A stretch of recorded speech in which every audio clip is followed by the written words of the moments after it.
Friends, GST portal आजकल हम लोगों के लिए एक नई नई समस्याएं लेकर के आ रहा है। जैसा कि अभी आप लोगों ने देखा था, सबसे पहले अभी रिसेंटली आपको प्रॉब्लम आई थी जीएसटीआर 4 में। जीएसटीआर 4 की प्रॉब्लम सॉल्व नहीं हो पाई, आपके सामने समस्या आ गई जीएसटीआर 1 की। अब जीएसटीआर 1 की प्रॉब्लम अभी हम लोग सॉर्ट आउट करके किसी तरह से जीएसटीआर 1 फाइल कर ही पाए थे कि अब एक समस्या और हमारे सामने आ गई। अब इस समस्या से क्या है कि जितने भी हमारे अकाउंटेंट्स भाई हैं, टैक्स प्रैक्टिशनर्स हैं, एडवोकेट हैं, सीए हैं, उन सब के सामने एक बड़ी समस्या फिर से आकर के प्रकट हो गई। अब ये समस्या क्या है, वो आइए देखते हैं। अब ये समस्या हमारे सामने जो आ गई, ये है जीएसटीआर 3B से संबंधित। अब हमें फाइल करना है जीएसटीआर 3B। जैसा कि मैंने ऊपर जो भी चीजें हैं आपसे अभी डिस्कस करी, accountant, tax practitioner, CA, advocate, सारे लोगों को समस्या आ रही है। और ये समस्या आ रही जीएसटीआर 3B को फाइलिंग के संबंध में। क्यों आ रही है? क्योंकि जीएसटीआर जब हम जीएसटीआर 3B फाइल करने जाते हैं तो आप लोगों को पता है कि जीएसटीआर 3B के लिए जो डेटा है वो ऑटो पॉपुलेट होता है। कहां से होता है जीएसटीआर 3B का डेटा ऑटो पॉपुलेट? वो होता है एक जीएसटीआर 1 से और दूसरा होता है जीएसटीआर 2B से।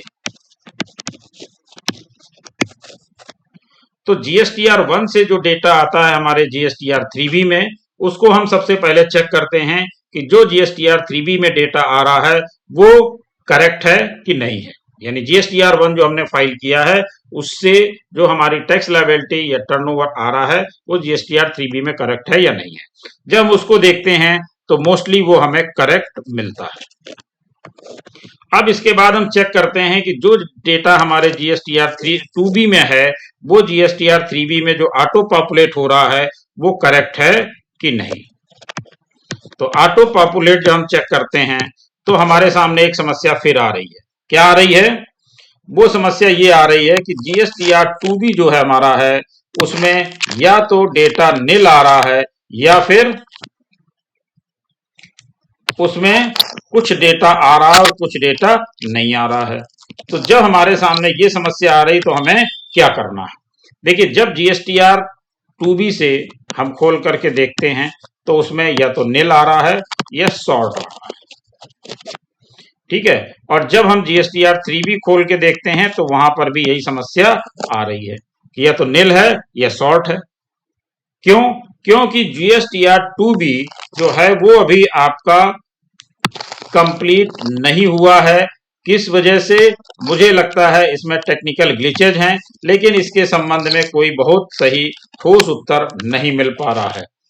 तो इसका मतलब यह है कि हमारा जीएसटीआर 2B अभी करेक्ट नहीं है और जीएसटीआर 2B से हम अभी अपना जीएसटीआर 3B फाइल नहीं कर सकते।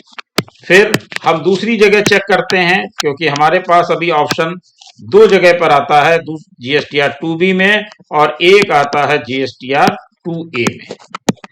अब देखिए, जीएसटीआर 2A जब हम चेक करते हैं तो यहां पर हमारा पूरा डेटा शो हो रहा है, पूरा डेटा शो हो रहा है। लेकिन जब जीएसटीआर 2A में डेटा शो हो रहा है, 2B में नहीं शो हो रहा है, तो हम क्या जीएसटीआर 2A से अपना जीएसटीआर 3B फाइल कर सकते हैं? तो नहीं कर सकते। क्यों नहीं कर सकते हैं? क्योंकि पहले आप जीएसटीआर 2A से देखते थे, लेकिन अब आपके लिए जीएसटीआर 2B में जो भी आईटीसी आ रही है वही आपको क्लेम करनी है। कौन सी क्लेम करनी है? जो जीएसटीआर 2B में आ रही है। और 2B आपका निल आ रहा है। जब 2B निल आ रहा है तो जीएसटीआर 3B आप कैसे फाइल करेंगे?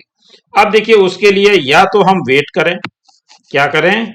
या तो हम वेट करें कि ये जीएसटीआर 2B में डेटा रिफ्लेक्ट होना शुरू हो जाए, या फिर हमारे पास दूसरा ऑप्शन ये है कि हम जीएसटीआर 2A को डाउनलोड करें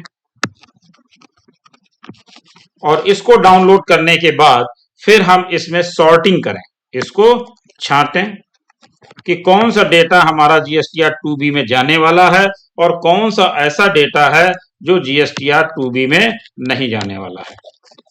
क्यों? क्योंकि जो रिटर्न आपका मंथली वाला है उसने अगर 11 तारीख तक अपना रिटर्न फाइल कर दिया होगा, कब तक?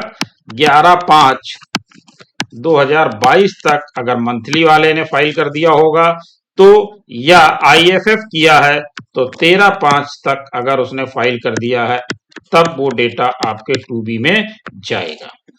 ये तो आपको पता ही है।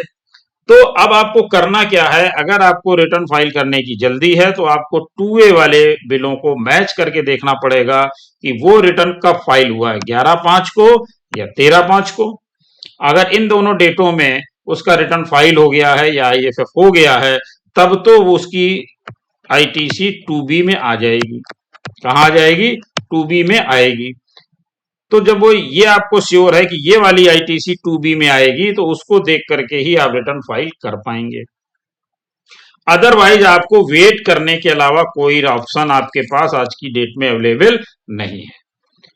जीएसटीएन पोर्टल पर बात करने पर वो क्या बताते हैं, पोर्टल वाले बताते हैं कि 1-2 दिन में ये डेटा रिफ्लेक्ट करेगा, 1 और 2 डेज। यानी आपको वेट करना पड़ेगा, कोई ना कोई टेक्निकल प्रॉब्लम है जिसकी वजह से वो डेटा वहां पर अभी रिफ्लेक्ट नहीं हो रहा है।